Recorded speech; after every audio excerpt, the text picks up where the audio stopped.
온갖 이 잡동사니로 가득한 그 창고가 있는데 그 창고를 이제 다른 용도로 쓰기 위해서 이제 정리를 할 필요가 있을 때가 있습니다. 그때 이제 가장 먼저 필요할 것은 이렇게 전등을 이제 새로 갈아서 그 창고가 잘 보이도록 빛을 이제 비추는 겁니다. 이 어두침침한 창고에 이 불이 밝혀져야 이 버릴 것과 또 이 정리할 것이 구분이 되고 깨끗하게 이제 청소하는 것이 가능하기 때문입니다. 바울은 이 감옥 안에서 이 골로새 성도들의 이제 소식을 듣고 그들에게 몇 가지 문제가 있다는 것을 듣게 됩니다. 바울은 이 골로새 편지를 이제 시작하면서 그 문제를 이제 바로 다루지 않고 오늘 본문 말씀 바로 앞까지 그리스도가 어떤 분인가 하는 것을 이제 이렇게 계속 이야기를 했습니다. 우리가 뜨문뜨문 봐서 좀 기억은 안 나시겠지만 그리스도가 어떤 분인가 하는 것을 지금까지 계속해서 이제 그 이야기를 우리가 살펴봤습니다. 이것은 이제 골로새 성도들의 이제 문제들을 환한 빛으로 이제 밝히는 것에 해당이 됩니다. 그러니까 이제 오늘 이제 말씀부터 이제 그 계속해서 이제 이 골로새 성도 교회들의 이제 문제를 살펴보게 되는데, 그러니까 문제를 살펴보려면 이제 뭔가 이렇게 문제가 드러나도록 빛이 비춰지는 게 필요합니다. 그게 빛이 뭔가 하면 그리스도가 어떤 분인가, 이게 이제 환한 이제 빛이 이제 되는 겁니다. 그런 후에 이제 오늘 말씀부터 이제 2장 끝까지 골로새 성도들의 여러 문제들을 이제 다룹니다. 이 골로새 교회의 문제는 온갖 철학과 거짓된 이 가르침들이 이 성도들을 그리스도의 복음에서 떠나게 하려고 하는 것입니다. 막 핍박을 하고 또 뭘 이렇게 또 막 뭘 빼앗아가고 어떤 육체적인 고통이 당하면 그걸 이제 이렇게 굉장히 이렇게 현실적으로 느끼면서 이제 그 이렇게 걱정을 할 텐데, 이제 그런 차원이 아니라 어떤 거짓된 가르침이에요. 눈에 안 보이지만 그런 거짓된 가르침이 들어와서 성도들을 이제 잘못된 길로 가게 하는, 그게 이제 이 골로새 교회의 문제입니다. 이제 그런 것들에는 뭐 철학과 또 헛된 속임수들과 유대 의식주의와 천사 숭배, 뭐 금욕주의 이런 것들이 이제 있습니다. 그리스도가 이미 모든 문제를 해결했지만 이 거짓된 선생들은 이 복음만으로는 충분하지 않고 자기들에게 어떤 새로운 가르침을 받아야 된다, 이렇게 이제 가르치는 겁니다.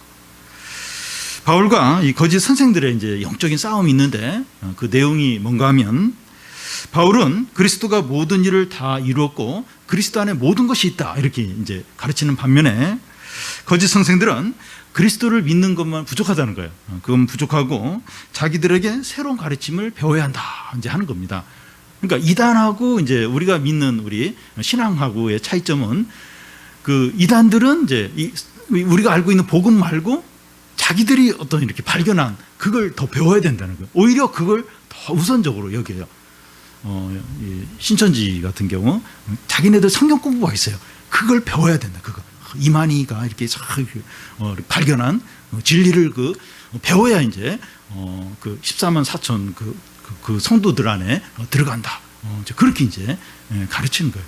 그러니까 우리는 이제 그리스도 안에 모든 진리가 다 들어있고 그것으로 충분하다. 근데 거짓 선생들은 그걸로 충분하지 않다는 거예요. 그거 말고 새로운 어떤 우리의 어떤 가르침을 받아야 된다. 이제 그렇게 이제 하는 겁니다. 근데 이 문제는 이제 오늘 우리들의 이제 고민이고 갈등이기도 합니다. 예수님께 모든 걸 맡기고 믿음으로 살기만 하면 다 되느냐, 아니면 믿음은 믿음이고 이 세상에서는 세상 원리로 살아야 하지 않느냐, 이제 하는 겁니다. 그러니까 조금 더 이제 확대해 보면 이제 그리스도로 충분한가, 그리스도로 잘 믿고 주님만 잘 의지하고 그러면 되느냐, 그거 하고 그리스도는 그냥 그리스도고 믿음이고 세상에서는 또 세상 원리로 이제 살아야 되지 않느냐, 이제 이런 어떤 갈등이 생기는 겁니다. 그러니까 사실 현실에 나가 보면 이 말씀만으로 믿음만으로 안 되는 일이 너무나 많아요. 이제 그럴 때는 지혜를 사용해야 되는데, 근데 그렇게 지혜를 사용하기 전까지 이게 갈등이 생기는 거예요. 그러니까 믿음은 믿음이고 신앙은 그냥 교회 안에서 통하는 거고, 사회와 세상과 학교에서는 그 세상의 원리에 따라서 이렇게 해야 되는 거 아닌가? 이런 갈등이 이제 자꾸 이제 생기게 됩니다. 근데 바울은 이제 오늘 말씀에서 분명하게 말합니다. 하나님의 모든 충만이 그리스도 안에 있고 다시 성도 안에 그 충만이 있다는 거예요. 그러니까 그리스도 안에 하나님의 모든 충만이 있고 성도 안에 그 충만이 있다는 겁니다. 이게 오늘 말씀의 핵심이고 또 바울이 우리에게 전하려고 하는 거예요. 그러니까 하나님의 모든 충만이 그리스도 안에 있어요. 그리고 성도 안에 그 충만이 성도 안에 있다는 겁니다. 그리스도 안에서 믿음으로 살기만 하면 구원이 있고 풍성한 삶이 있다는 겁니다. 그리스도 밖에서 뭐 더 찾아야 되고 더 새로운 가르침을 받을 그게 아니고 그리스도 안이 충분하다. 그리스도로 충분하고 그 안에 모든 귀한 것들, 참된 것들이 다 있다는 겁니다. 한국 이 개신교의 이제 교인 통계를 보면 이제 늘어나지 않고 조금씩 이제 줄어드는 상황입니다. 근데 반면에 카톨릭은 계속해서 늘어나고 있습니다. 그 이후로 이제 여러 가지 생각할 수 있는데 그 중에 하나가 이 카톨릭은 교인들이 하고 싶은 대로 다 하게 해줍니다. 제사를 드려야 되는가 말아야 되는가 드리라는 거예요. 그동안 이제 이렇게 죽은 사람에게 절을 했는데 해야 되냐 말아야 되냐 하라는 거예요. 술, 담배 해야 되냐 하라는 겁니다. 주일날 성당에 나와서 미사만 드리면 모든 걸 다 허용하는 분위기입니다. 그러니까 너무 좋은 거예요. 뭐 갈등을 일으킬 것이 없어요. 전에 저희 장군갈비에서 누구 만나면서 식사를 이제 이렇게 한 적이 있는데 한 20명 정도가 그 옆방에서 이렇게 옆방에 이제 모여가지고 무슨 기도문 같은 거 읽는 거예요. 그래서 크리스찬의 모임이구나. 근데 기도문 읽고 끝나자마자 건배하면서 막 그러니까 시작은 이제 뭐 기도하고 뭐 이렇게 막 하고 나서 바로 이어서 이제 술과 이제 뭐 세상 그 모임하고 아무 차이가 없는 거예요. 그러니까 좋죠. 뭐 구원도 받을 수 있고 그리고 뭐 아무 거침없이 세상 다 이렇게 즐길 수 있고 좋은 거죠. 그 좋아하죠. 그런데 개신교는 이제 허락하지 않는 선이 있어요. 넘지 못할 선이 있고 이 타협하지 않는 것들이 있습니다. 근데 요즘 개신교도 자꾸 카톨릭을 따라가요.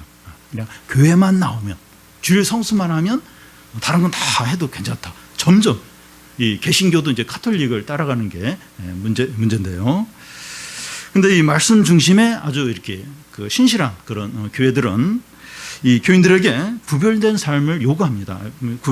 그렇게 살면 안 된다고. 말씀대로 구별되게 살아야 되고 그리고 이제 신앙을 위해서 대가를 지불해야 된다고 그걸 분명하게 요구를 합니다. 바울 시대 이 골로새 지역에 골로새 이 지역은 한때 이제 상업적으로 또 사회적으로 상당히 번영을 했던 곳입니다.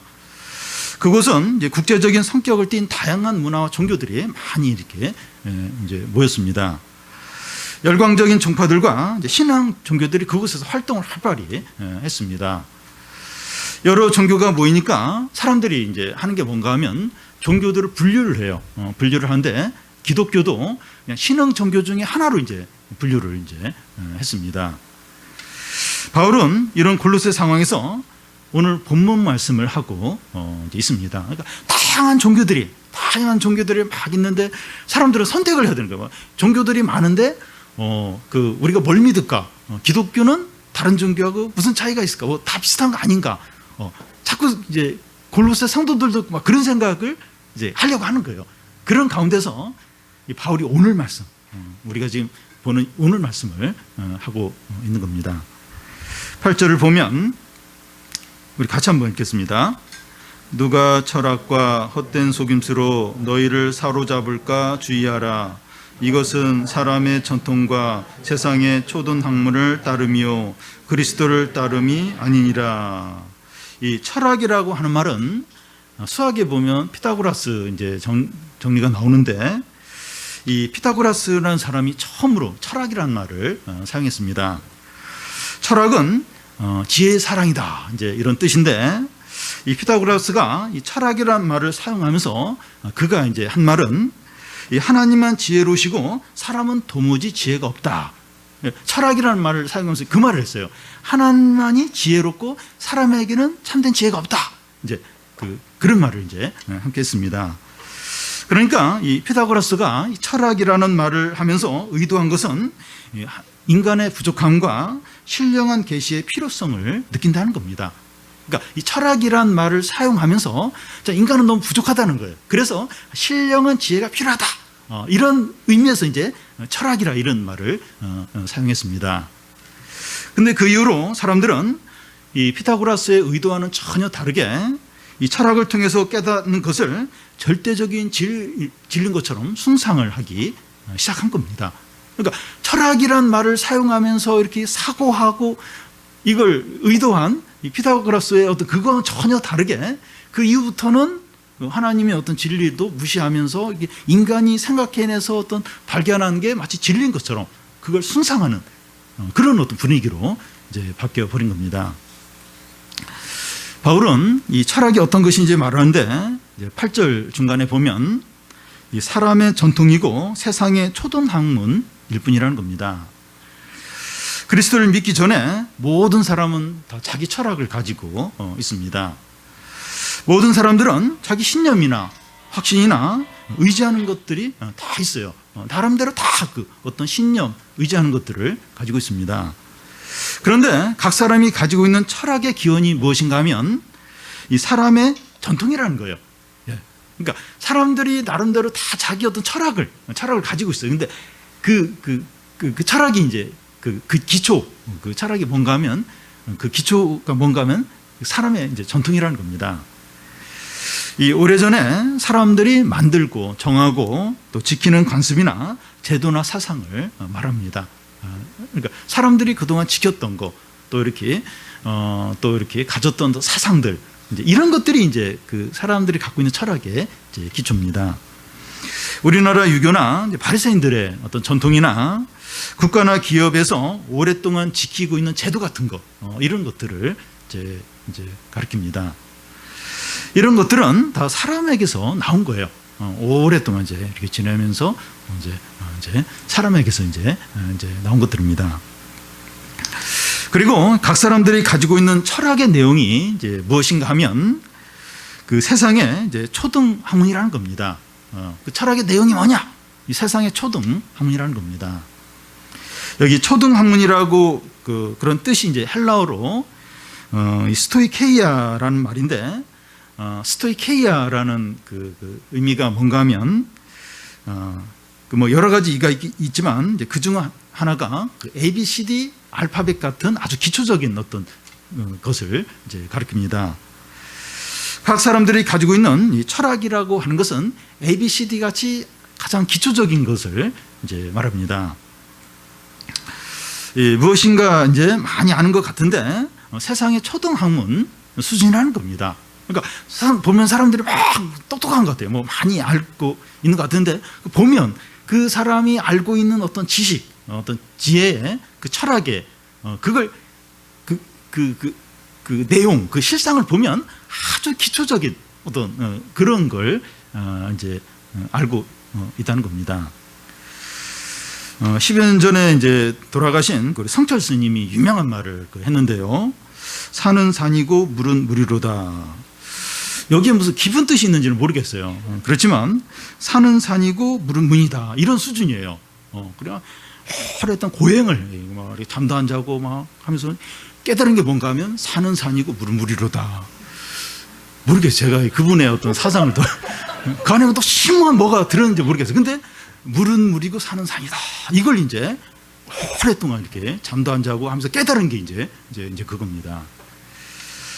공부를 많이 하고 이제 박사학위를 가진 사람이 이제 무엇인가를 이제 열심히 가르치는데 당연한 이야기를 어렵게 이제 막 이야기를 하는 겁니다. 그래서 새로운 건가 했더니 당연한 어떤 간단한 어떤 이렇게 진리인데 그걸 이제 너무 어렵게 영어를 쓰기도 하고 뭐 또 사람들 뭐 유명한 사람 책을 인용하기도 하고 근데 얘기하려고 하는 거 아주 간단한 어떤 진리예요.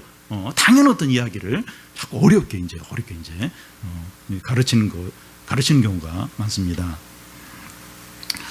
세상의 많은 종교들과 이 사상집들과 또 이 학문들과 과학들이 초등학생 수준의 어떤 것에 불과하다는 겁니다. 예를 들겠는데요. 수년 전에 이제 미국에 금융위기가 왔는데, 그래서 뭐 전 세계가 이제 난리를 쳤어요. 근데 그 금융위기를 일으킨 그 중심되는 그 사람들이 누군가 하면 세계 최고의 경제 천재들이 그 중심에 있었습니다. 이 사람들은 머리가 너무 좋아가지고 없는 것을 있는 것처럼 가상을 해서 만들어 놓고 그것을 기반을 두고 경제 정책을 핀 겁니다. 없어요. 없는 건데 가상에 뭔가를 이렇게 만들어 놓고 거기에 금융 정책을 이렇게 해고서 막 돈도 막 빌려주고 막 그랬던 거예요. 근데 평상시에는 괜찮은데 몇 가지 위기가 한꺼번에 닥치니까 무너져 버리는 거예요. 무너져. 그게 금융위기가 온 겁니다.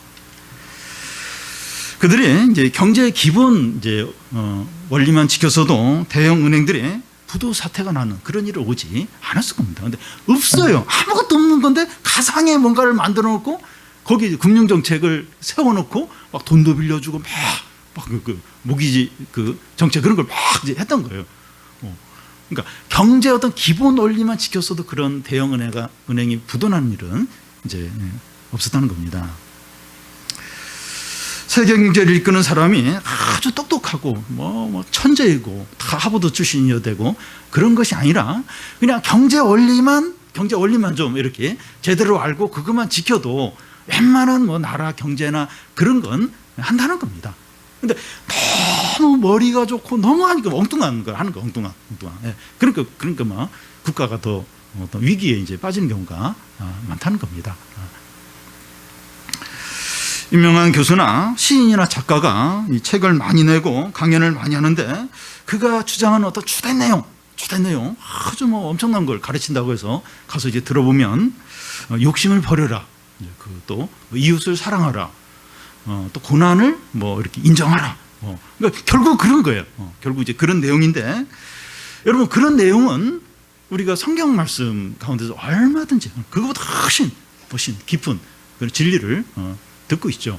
근데 어떤 그런 걸 이제 이렇게 막 이제 여러 가지 이제 어떤 것을 이야기하면서 이제 그런 아주 기본적인 어떤 진리를 이제 이야기하는 경우가 많습니다.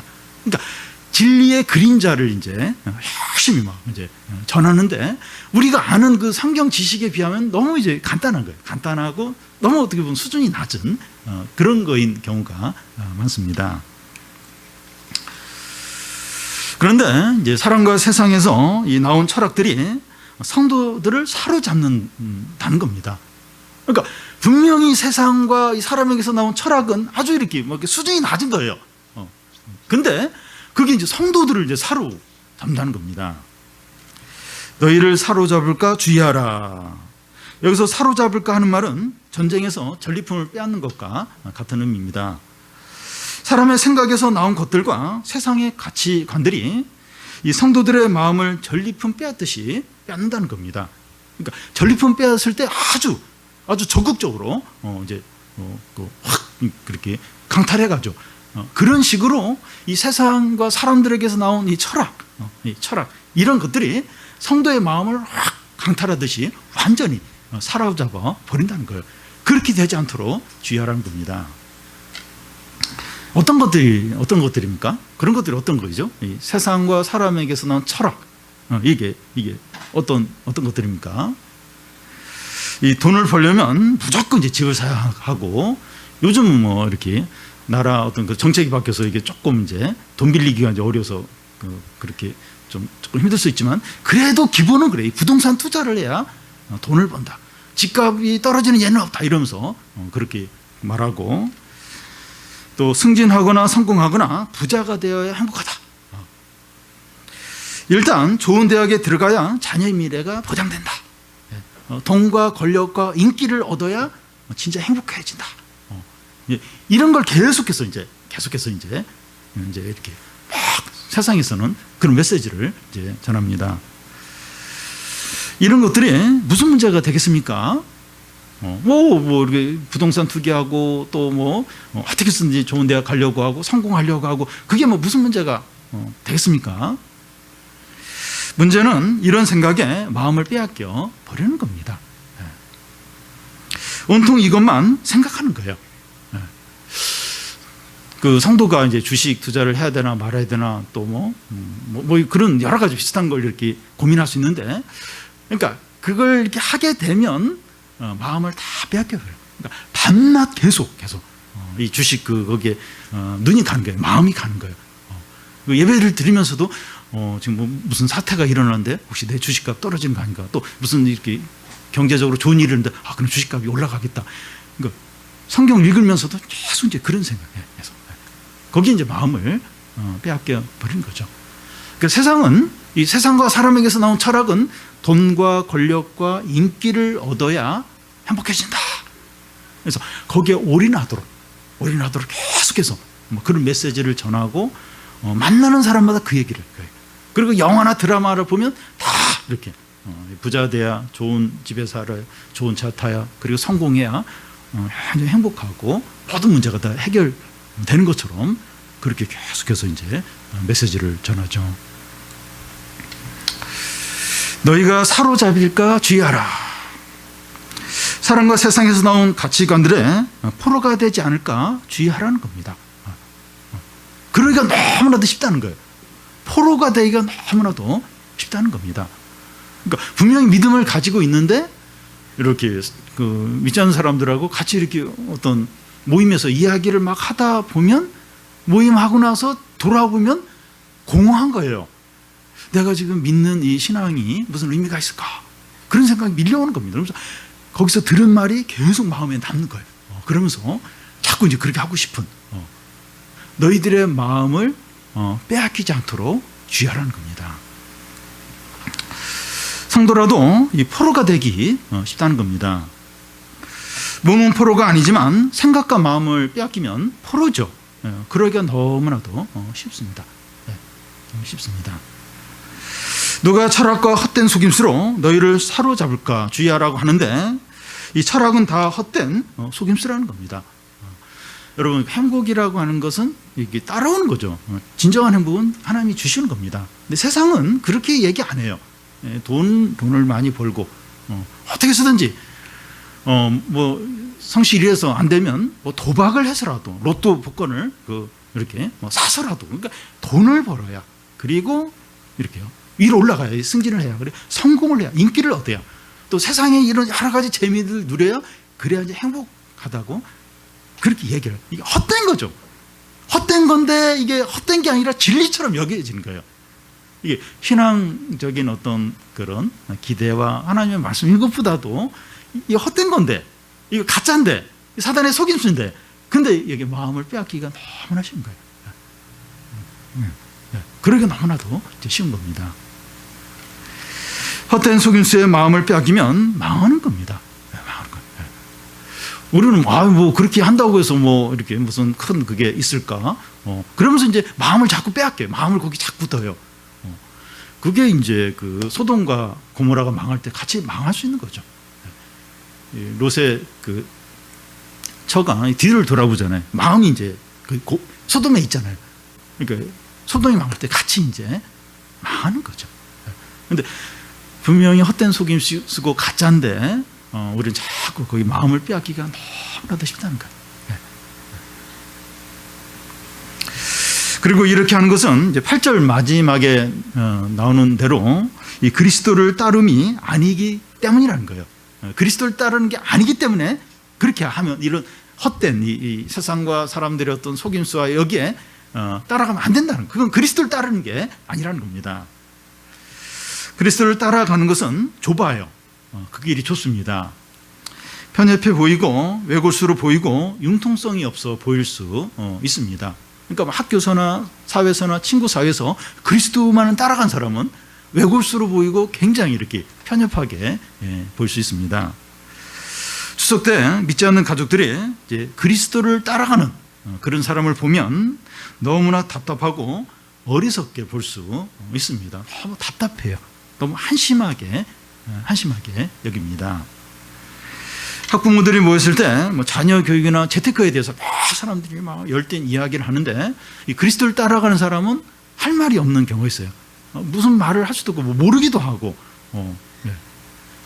뭐 직장 동료들이나 또 이렇게 추석 때 이제 가족들이 와서 막 뭐 여러 가지 막 이야기를 하죠. 막 그런데 할 말이 없어, 할 말이 이제 없습니다. 신자는 아무것도 없으면서 고집과 배짱만 있는 사람처럼 여겨질 수 있습니다. 참 뭐 가진 것도 없으면서 잘하는 것도 없으면서 막 자존심만 세가지고 막 배짱만 있어가지고 그래서 뒤에서 욕을 해요. 그러니까 막 진짜 없는데 뭐 이렇게 뭐 그런 거 관심도 안 갖고 뭐 별로 이렇게 중요하게 여기지도 않고 뭐 인정도 안 해주고 이러니까 아무것도 없으면서 막 자존심하고 고집하고 배짱만 있네 이러면서 그러니까 그렇게 볼 수 있는 거예요. 이제 이 그리스도를 따르는 게 이제 그런 겁니다. 그렇게 볼 수 있습니다. 근데 성도들이 세상의 대부분의 사람들이 가는 길을 가지 않고 그리스도만을 쫓는 이유가 뭡니까? 무엇 때문에 쉬운 길을 놔두고 좁고 어려운 길을 갑니까?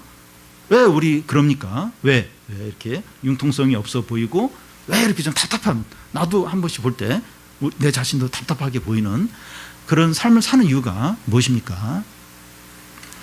이 9절과 10절 상반절에 보면 그 안에 신성의 모든 충만이 육체로 거하고 너희도 그 안에서 충만하여 졌으니, 여기 그 안은 이제 그리스도 안을 가리키는데 이 성도가 따라가는 그리스도가 어떤 분이라고 말합니까?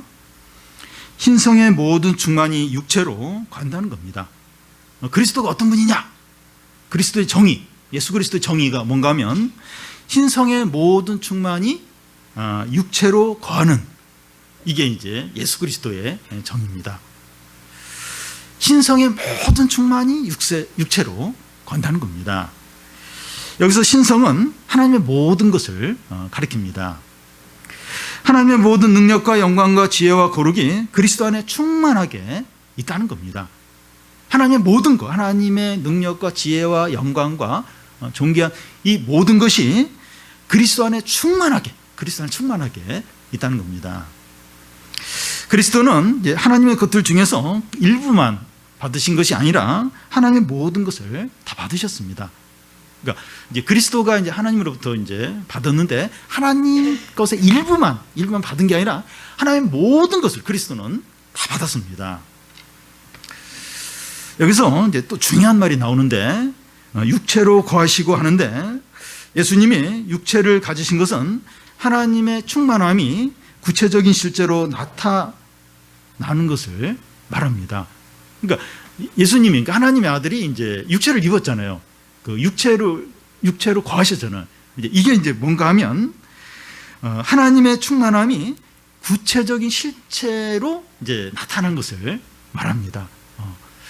그러니까 예수님이 몸을 가지신 게 그 하나님의 모든 하나님의 그 충만함이 구체적인 실제로 나타나는 것을 이제 말한다는 겁니다. 여러분, 이것은 너무나 놀랍고 위대한 일입니다.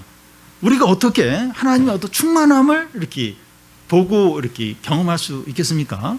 근데 그 예수 그리스도가 하나님의 모든 충만함을 구체적인 실제로 보여준다는 거예요. 그러니까 예수 그리스도는 하나님의 모든 충만함이 어떤 건가 하는 것을 실제로 우리가 느끼고 경험하게 해준다는 겁니다. 하나님의 모든 충만이 우리가 가진 육체로 나타났다 하는 것은 너무나도 놀랍고 대단한 일입니다. 그러니까 우리가 육체를 가졌잖아요. 이런 육체로 하나님의 모든 충만함이 나타났다는 겁니다. 이건 엄청난 겁니다. 그래서 요한복음 1장에 보면 그 요한이 90세가 되어서 요한복음을 이제 이렇게 쓰면서 그 60년 전에 이제 예수님과 함께 생활했던 것을 기대하면서 이제 고백을 하는데, 뭔가 하면 말씀이 육신이 되어 우리 가운데 거하심에 우리가 그의 영광을 보니 아버지 독생자의 영광이요 은혜와 진리가 충만하더라. 그러니까 60년이 지난 후에 그 예수님이 그들과 함께 육체로 거하실 때를 생각하면서 그때 예수님이 어땠지? 나이가 드니까 생각이 안 나네. 예수님과 우리가 뭐 맛있는 거 뭐 먹었지? 그렇게 아니라 내가 보니까 하나님의 독생자의 영광이라는 거. 그에게 은혜와 진리가 충만했다는 거예요. 그냥 막 건드리면 그냥 한마디 하는데 그냥 그 한마디가 은혜와 진리가 넘쳐나는 그런 말이었다는 거예요. 내가 보니까 하나님 아버지의 독생자의 영광이었다는 거예요. 60년 지나면 생생하게 그걸 기억하고 그런 고백을 하고 있습니다. 그러니까 예수 그리스도가 육체를 가지고 이제 이 땅에 사셨다고 하는 것은 하나님의 모든 충만이 구체적으로 이렇게 드러난 거, 실제로 드러난 그거였다는 겁니다. 근데 더 놀라운 것은 이 그리스도 안에 있는 하나님의 모든 충만이 성도들에게 주어진다는 거예요. 그래서 이제 이게 의미가 있고 중요한 겁니다. 그리스도 안에 있는 하나님의 모든 충만이 성도들, 우리에게 주어진다는 겁니다. 너희도 그 안에서 충만하여졌으니 하는 게 그 말씀이에요. 너희도 그 안에서 충만하여졌으니. 그리스도를 믿고 따른 자들에게 그리스도 안에는 하나님의 모든 충만이 주어집니다. 우리가 이제 예수님 믿고 예수님을 따라가요. 그런 우리들에게 하나님의 모든 충만함이 주어진다는 거예요. 그게 예수 그리스도에게만 주어지는 것이 아니라 예수 믿는 우리 모두에게 하나님의 모든 충만이 주어지는 겁니다. 성도가 믿음으로 그리스도와 하나가 되면 그리스도 안에 있는 모든 충만에 동참하게 된다는 겁니다. 우리 주일날 살펴본 마태복음, 너희가 내 살을 먹고 내 피를 마셔라. 그래서 이게 그 참된 양식이고 참된 음료라 하면서 우리가 그리스도가 연합된 것을 이야기했는데, 우리가 예수님을 믿음으로 그리스도와 하나가 되죠. 연합이 되면서 그리스도의 모든 충만을 우리가 누리게 되는 거예요. 그 소유를 하게 되는 겁니다. 이게 사실일까 아닐까? 이게 사실이라면 엄청난 겁니다. 엄청난 거예요. 그리스도 안에 있는 모든 충만함이 이제 우리 것이 돼요. 우리가 이제 그것을 누리는 겁니다. 요한복음 17장 그 21절에 그 예수님이 이제 하나님 아버지께 기도하는 내용이 나오는데, 아버지가 내 안에 내가 아버지 안에 있는 것 같이 그들도 다 하나 되어 우리 안에 있게 하사, 이렇게 기도합니다. 그러니까 예수 그리스도 아들이 이제 하나가 되어요. 하나가 되어서 함께 하나님 아버지와 예수 그리스도 것을 함께 이제 이렇게 공유하고 누리는데, 그들도 믿는 우리 성도들도 우리와 하나가 되게 해달라는 거예요. 그래서 하나님의 충만함, 그 예수 그리스도의 충만함, 모든 것을 그 믿는 우리들도 함께 그것을 누리게 해달라고 그 기도를 이제 하시는 겁니다. 하나님 아버지와 아들의 그 충만한 관계에 우리를 동참을 시키는 거예요. 그러니까 하나님 아버지와 아들은 아무 틈이 없어요. 완전히 사랑하고 완전히 모든 걸 함께 나누는데, 그 하나님 아버지와 아들의 그 관계에 우리를 동참시키는 거예요. 우리도 이렇게 우리들 한 사람 한 사람 함께 그 충만함과 은혜를 누리도록 동참을 시키는 거예요. 저도 동참을 시키고 민찬이도 동참을 시키고 우리 한 분 한 분을 다 하나님 아버지와 아들의 그 관계에 동참을 시키는 겁니다. 만약에 그 대기업 회장의 생일 파티, 큰 유명 호텔에서 이제 엄청나게 이제 맛있는 그런 걸 준비해서 그 생일 파티에 우리 중에 한 사람이 딱 초대가 됐다. 그러면 굉장히 자랑이 될 거예요. 아유, 그래서 배 터지게 먹고 또 선물도 사은품까지 받아오고 그걸 자랑을 할 겁니다. 그런데 성도에게는 그런 정도가 아니라 하나님 아버지와 아들과 성령의 영광과 거룩과 존귀와 능력과 사랑의 충만한 관계에서 우리가 함께 들어가서 누리게 됩니다.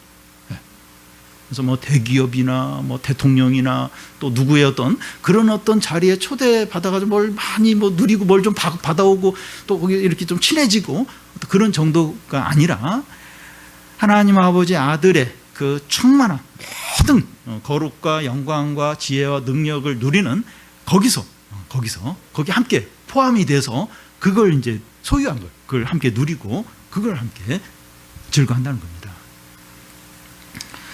여러분, 예수님이 성도인 우리에게 주시기 원하는 것이 하나님의 충만한 모든 것입니다. 주님이 우리에게 주기 원하시는 게 뭘까? 우리는 자꾸 이제 구체적인 세상적인 이제 그런 거 아주 작은 거죠. 그것만 생각을 할 때가 많은데 하나님의 충만한 거, 하나님 충만한 걸 주기를 원하십니다. 우리는 그리스도 안에서 하나님의 모든 좋은 것들을 갖게 됩니다. 우리의 모든 필요와 소망과 부족이 그리스도 안에서 넉넉히 채워집니다. 하나님은 그리스도 안에서 우리에게 모든 것을 주십니다. 모든 것을 주십니다. 그래서 우리가 이 그리스도 안에 있는 이 충만을 발견하고 누린다면 우리 안에 불평과 불만이 영원히 사라지게 됩니다. 우리가 그리스도 안에 이런 이 충만한 풍성한 걸 맛보고 누린다면 불평이나 불만은 영원히 다시는 하지 않게 됩니다. 그런데 하나님의 충만함이 이게 너무 크고 너무 이제 크니까 못 느껴요. 오히려 그냥 10만 원, 100만 원, 1000만 원을 주면 오히려 이러면서 막 아이고 1000만 원을 줘. 너무 큰 돈을 줬다고 막 호들갑을 떨겠는데 하나님의 충만함을 주니까 안 보여요. 이게 손에 안 너무 크니까 너무. 그런데 그리스도 안에 있는 이 하나님의 충만함을 우리가 맛보고 누린다면 아무런 불평과 원망이 없어요. 아무런 부족함을 못 느끼게 됩니다. 더 이상 세상에 대해서, 사람에 대해서, 돈에 대해서, 사람들의 인정에 대해서 배고파하지 않게 됩니다. 조나단 에드워드가 이제 이렇게 미국에서 18세기, 17세기, 18세기 저렇게 막 부흥을 그 위에서 일으킬 때 사람들이 교회 나와서 이제 예배드리고 교회 오면 막 이렇게 집에를 안 가려고 하는 거예요. 기도하고 함께 나누고 그런 부흥을 누리면서 사람들의 관심이 오직 예수 그리스도 하나님 말씀과 또 하나님께서 자기에게 베푸신 그런 은혜에 대해서 계속 관심을 갖는 거예요.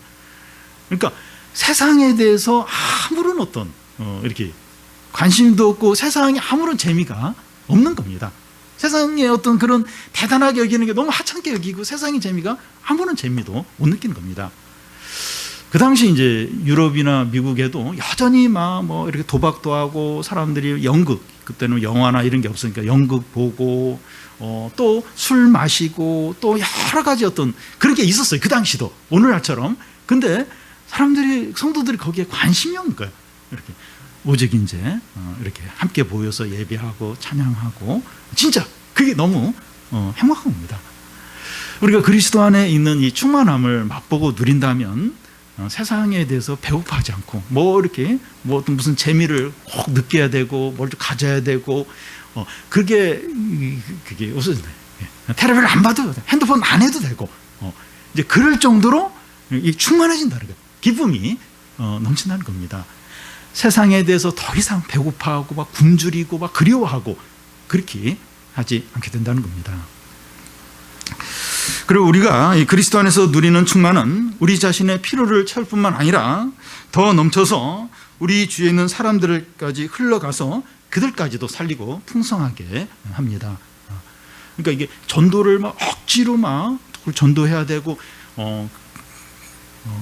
이제 그렇게 해서 전도를 하는 게 아니라 이게 하나님의 이 충만함을 기쁨을 이제 누리게 되면 그래 자기도 모르게 막 하나님 이야기하게 되고 사람들이 너무 불쌍해 여기게 되고 막 그들을 위해서 기도하게 되고 그래서 이렇게 누굴 챙겨서 교회에 오는 게 힘들지가 않은 거예요. 그러니까 이게 은혜가 없으면 그 이제 부모 입장에서 자기 애들 챙겨오는 것도 그렇게 막 짜증이 나 힘들어요.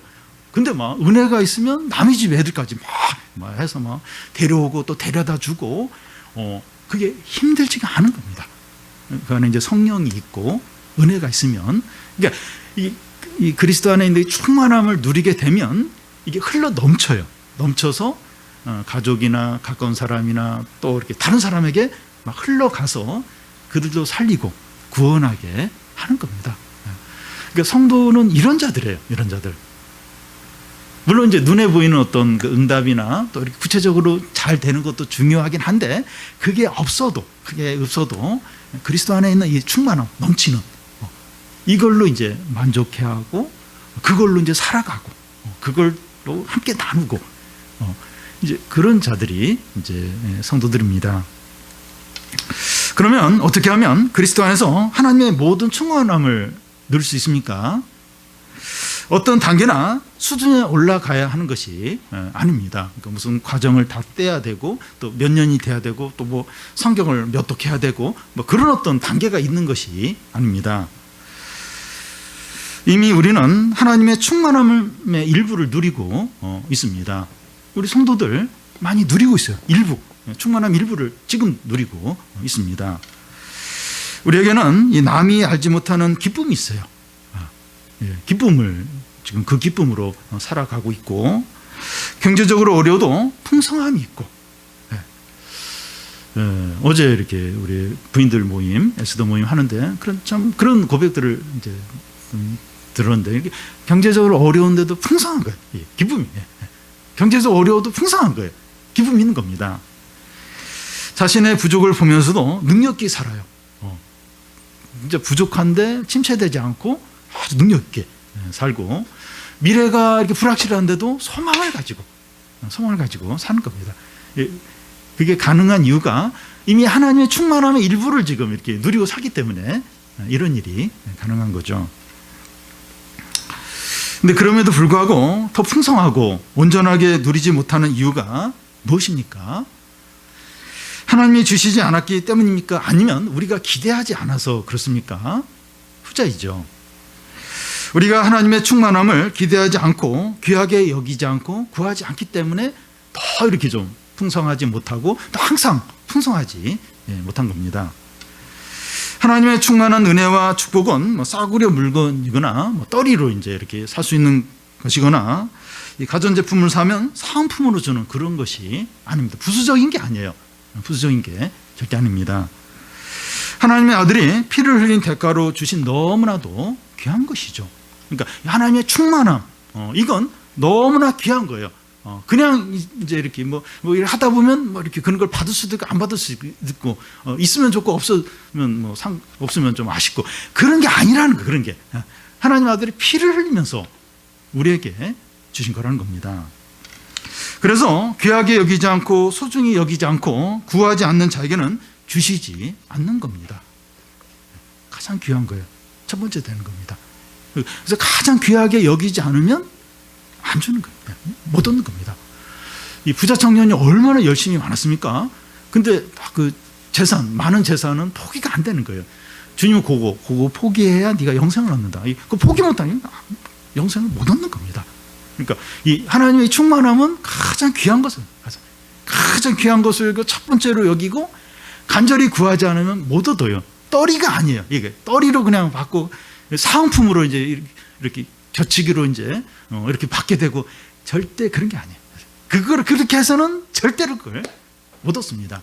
우선순위에서 두 번째, 세 번째, 네 번째, 열 번째, 그러면서 이제 그 하나님과 관계되는 걸 그렇게 밑에 두고 하나님의 은혜와 하나님의 충만한 걸 얻으려면 못 얻어요. 하나님의 충만함은 그런 게 아니에요. 그런 게 아니에요. 첫 번째, 제일 먼저 모든 것으로 여겨야 그걸 얻고 누리게 되는 거죠. 그래서 두 마음을 품으면 안 돼요. 두 마음을 딱 주님만 한 마음으로 품고 주님만 사랑하고 제일 삶의 우선순위로 두고, 그렇게 되지 않으면 절대로 못 누리게 됩니다. 사랑하는 여러분, 그리스도 안에 하나님의 모든 충만이 있습니다. 우리가 이것을 귀하게 여기고 구하기만 하면 넘치도록 풍성하게 누릴 수 있습니다. 이제 우리의 시선과 마음을 세상과 사람들로부터 그리스도 안으로 돌리는 겁니다. 우리는 너무나 많이 세상의 재미와 화려함과 또 매력적인 것과 사람들이 하는 말과 거기에 사실 너무 많이 마음을 빼앗깁니다. 하루에도 막 핸드폰을 너무나 사실 자주 이제 보게 되면 그게 다 세상이죠, 세상. 근데 거기에 사실 관심을 많이 갖기도 하고 거기에 재미를 느끼기도 하고 거기에 사실 마음을 많이 빼앗깁니다. 근데 보더라도 우리의 마음과 생각이 그리스도에게로, 지금 뭐 이렇게 눈에 보이는 이런 건 다 이거 일시적인 거, 가짜 헛된 거다, 이걸 분명히 하고 우리의 마음과 눈이 예수 그리스도 향하도록. 다른 것들이 너무 우리의 마음을 빼앗는다면 이렇게 끊는 거죠. 절제하는 거죠. 그래서 우리의 눈과 마음이 그리스도 안에, 하나님의 모든 충만이 있는 그리스도 안에로 향해지도록 해야 됩니다. 그리스도를 따라가는 것이 좁은 길이죠. 좁은 길이고 자기를 부인하고 제한하는 거죠. 그런 자만이 이 그리스도의 모든 좋고 영원하고 참된 것을 풍성하게 누리게 됩니다. 그래서 답답하고 외롭고 힘들더라도 그리스도를 따라가야 돼요. 이게 쉽지 않아요. 쉽지 않으니까 사람들이 그 길을 안 가는 거죠. 좁은 길을 안 가는 거죠. 좁고 외롭고 힘들어요. 그리스도를 따라가는 길이. 근데 그렇게 해야만 그리스도에게 우리 자신을 제한시키고 또 주님만을 사랑하고 주님만을 전심으로 믿고 그럴 때 그리스도 안에 있는 모든 충만한 하나님의 모든 좀 영원한 것들 그것들을 누리게 됩니다. 그러니까 이 보물이 진짜 귀한 보물이 있는데 이게 가려져 있는 거예요. 가려져. 그래서 사람들이 잘 못 봐요. 그래서 그 믿음으로 이렇게 보는 사람만 그걸 누릴 수 있는 거죠. 우리 모든 성도들이 이렇게 좀 제한된 삶을 살고 또 기꺼이 좁은 길을 가고 눈을 들어서 그리스도를 바라보고 그래서 이 모든 축복들, 은혜들 다 누리시기를 바랍니다.